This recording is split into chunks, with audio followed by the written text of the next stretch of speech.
JFNA leaders, professionals and activists from across North America, my dear Mark Wolf, Chair of the Boards of Trustees, Eric Fingerhut, CEO and President, brothers and sisters in Jewish communities around the world, Shalom to all of you from Jerusalem.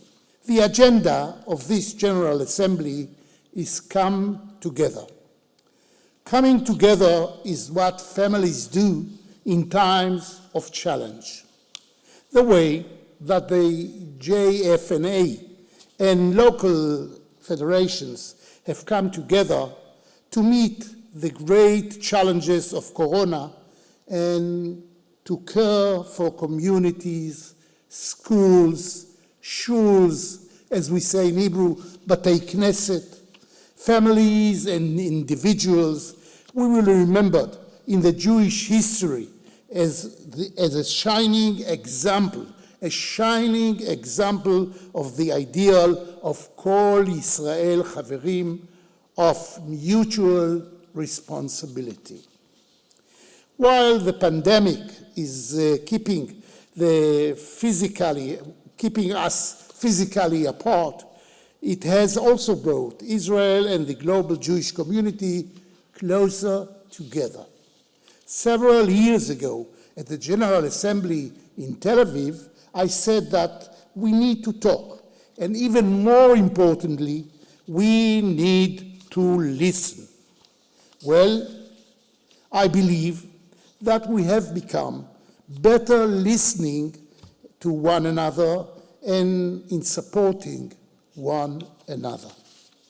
The State of Israel today is working with the Jewish communities and organizations around the world to deepen Jewish formal and informal education. We are cooperating in fighting against anti-Semitism and all forms of racism and hate, whether on the streets, online, or in the halls of power. And of course, you continue to provide critical support to the State of Israel on the Capitol Hill, college campuses, and with projects that empower all of the tribes that make up Israeli society. This does not mean that the disagreements, to say the least, between us have disappeared. But I believe, and I believe very strongly, that we will emerge stronger together from this crisis and all crises that we are confronting.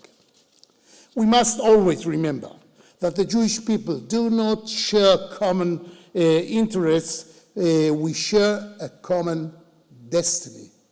Not only interest, it is our mutual destiny.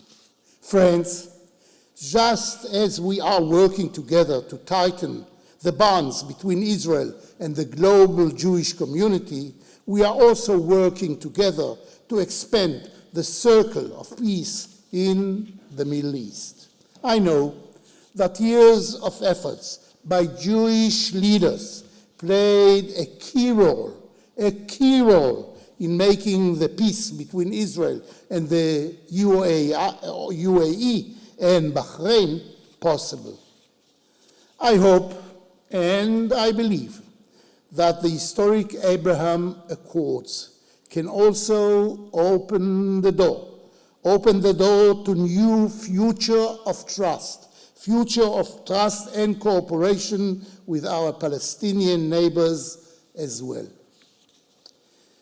Dear friends, dear ladies and gentlemen, thank you for all that you do to tighten the bonds between Israel and North American Jewry, and to preserve the special bilateral relationship between the State of Israel and the greatest friend and strategic ally, the United States of America.